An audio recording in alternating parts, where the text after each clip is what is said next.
Yeah, I think basically once they were scattered and scattered all over the earth, then of course various ethnic groups began to develop. But you have to go even back before that, in Genesis chapter 9, where the Lord took the three sons of Noah, Shem, Ham, Japheth. And I can just quickly refresh your thinking on that, I think. Genesis, just a brief answer.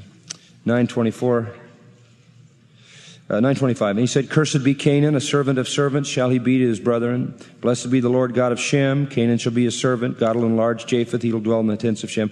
Took the three sons. Canaan would be a servile people. Shem would be the blessed people, the Semitic people, out of which comes the Arabs and the Jews and so forth.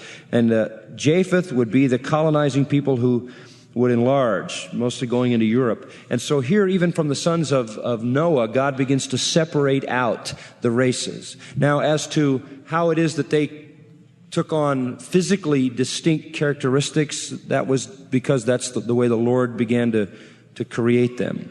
And the Tower of Babel only contributed to that. As they were scattered in different places, there's a certain amount of adaptability. Black people are black because they came from a place where they needed that, as opposed to Scandinavian people, very, very white, and so forth.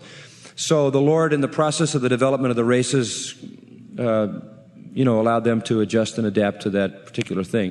Frankly, some of it, there are no answers to except that God in His sovereignty designed it that way. But you go back to Genesis 9 with God sorting out the three sons and separating them apart, and then Genesis 11 where He scatters them all over the world, and they begin to identify themselves as unique ethnic groups with their own language and develop their own characteristics.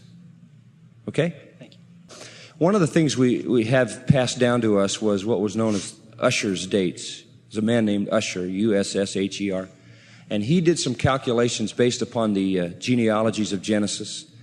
And many of those genealogies early in Genesis have time, they tell us how old people were and so forth. He figured that all out and estimated, therefore, that everything sort of began in 4000 BC and it's 6,000 years old.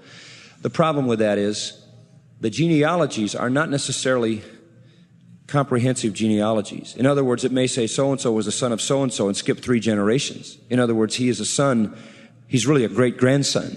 So we can't isolate the chronological history of the world down to the specifics of the genealogies, because there are definitely points at which the genealogies skip. But even with genealogical consideration, we wouldn't be anywhere near beyond 10,000 years.